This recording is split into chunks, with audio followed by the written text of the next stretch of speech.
Hey guys, thought I'd just showcase my finished Khorne Daemon Prince, and pretty happy with it. So I thought I'd just share what I found difficult and how I actually painted this. So I'll just give you a bit of a focus on this bad boy. So I've done the tutorial on the base, getting that sort of blood and gore effect. So overall it's for my Khorne themed army, even though I know Khorne Daemon Princes probably aren't the best. I've decided to bugger that, and I don't really play competitively anyway, so it doesn't really matter, but pretty much just gone for the typical Diablo Satan look.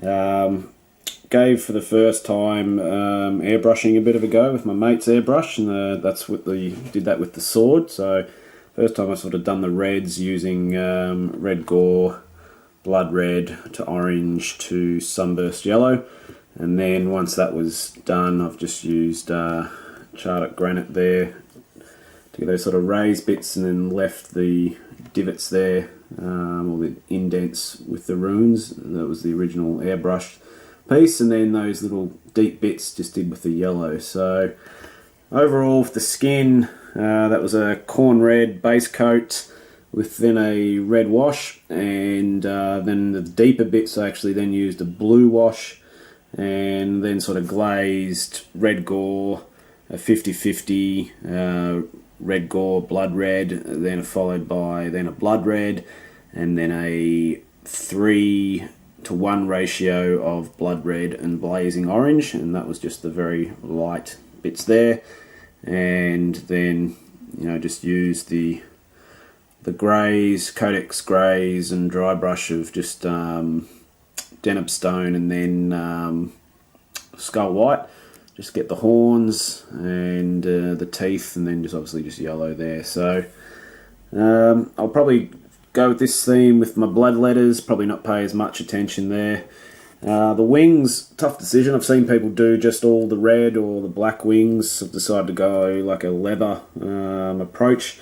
So use scorched brown, and then dry brushed bestial brown, and then snakebite leather.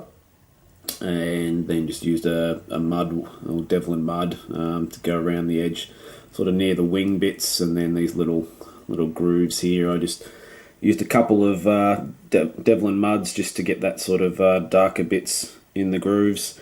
The scales don't really come up too well, so there's a bit more detail in them.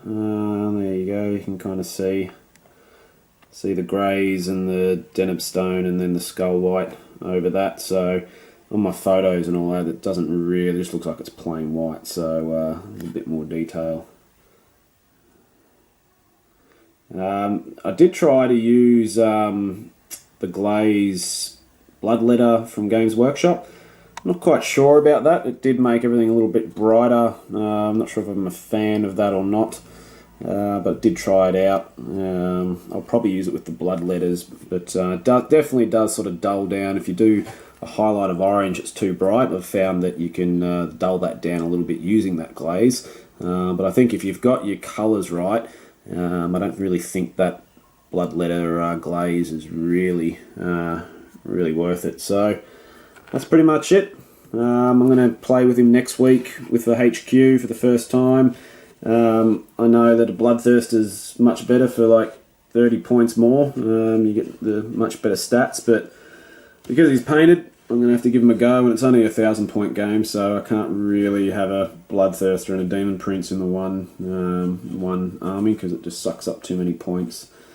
So, that's pretty much it. Alright, thanks guys.